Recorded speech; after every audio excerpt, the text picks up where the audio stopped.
ഞാൻ റീസെന്റ് കണ്ട ഒരു തെലുങ്ക് മൂവിയാണ് സീബ്ര.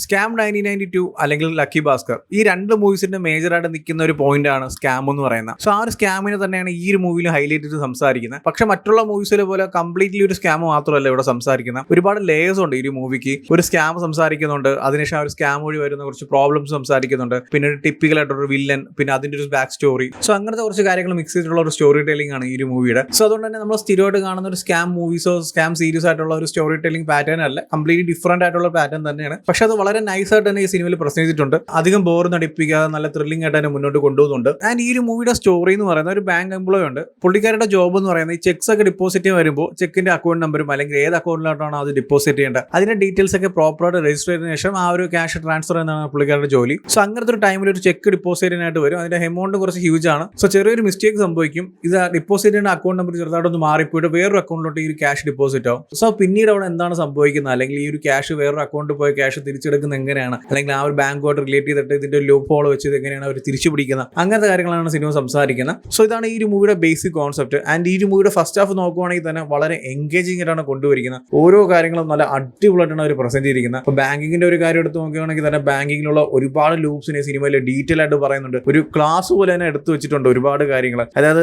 ഈ ഒരു സിനിമയിൽ ഒരു സീക്വൻസിൽ കുറച്ച് ബാങ്കിലുള്ള കുറച്ച് ലൂപ്സും അവിടെ നടക്കുന്ന കുറച്ച് സ്കാംസ് ഒക്കെ കാണിക്കുന്നുണ്ട്. അതിനെ ഡീറ്റെയിൽ ആയിട്ട് അത് എങ്ങനെയാണ് നടക്കുന്നത്, അതിന്റെ ബാക്കിലുള്ള കാര്യങ്ങൾ എങ്ങനെയാണ് സ്റ്റെപ്പ് ബൈ സ്റ്റെപ്പ് ഒക്കെ പറയുന്നുണ്ട്.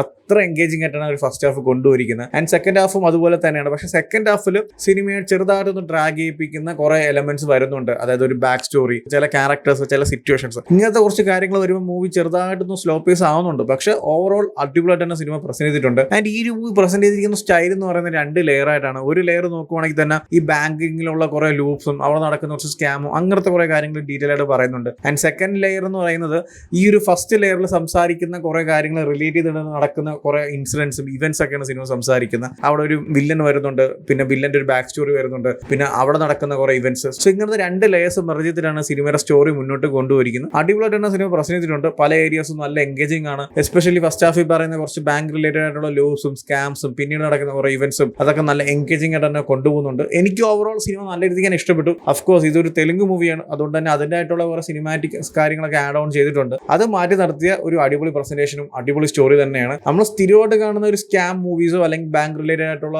ഈ ഒരു ലൂപ്പ് ഹോൾസും സ്കാംസും അങ്ങനത്തെ ഒരു മൂവീസ് കാണുന്ന ഒരു വൈബ് കിട്ടാൻ ചാൻസ് കുറവാണ്. കാരണം അങ്ങനത്തെ ഒരു സ്റ്റോറി ടെല്ലിംഗ് അല്ല, ഒരു ഡിഫറെന്റ് ആയിട്ടുള്ള പാറ്റേണിലാണ് ഈ ഒരു കാര്യം പ്രസന്റ് ചെയ്തിരിക്കുന്നത്. സോ എന്തായാലും കണ്ടു നോക്കുക. എനിക്ക് മൂവി നല്ല രീതിക്ക് ഇഷ്ടപ്പെട്ടു. സോ ഓൾറെഡി ഈ ഒരു മൂവി കണ്ടവരാണെങ്കിൽ നിങ്ങളുടെ ഒപ്പീനിയൻസ് എന്താ വെച്ചാൽ കമന്റ് ചെയ്യൂ. വീഡിയോ ഇഷ്ടപ്പെട്ടാൽ ലൈക്ക് ചെയ്യൂ, ഷെയർ ചെയ്യൂ. ഇതുപോലത്തെ കൂടുതൽ വീഡിയോസിനായി ചാനൽ സബ്സ്ക്രൈബ് ചെയ്യൂ. Thank you so much.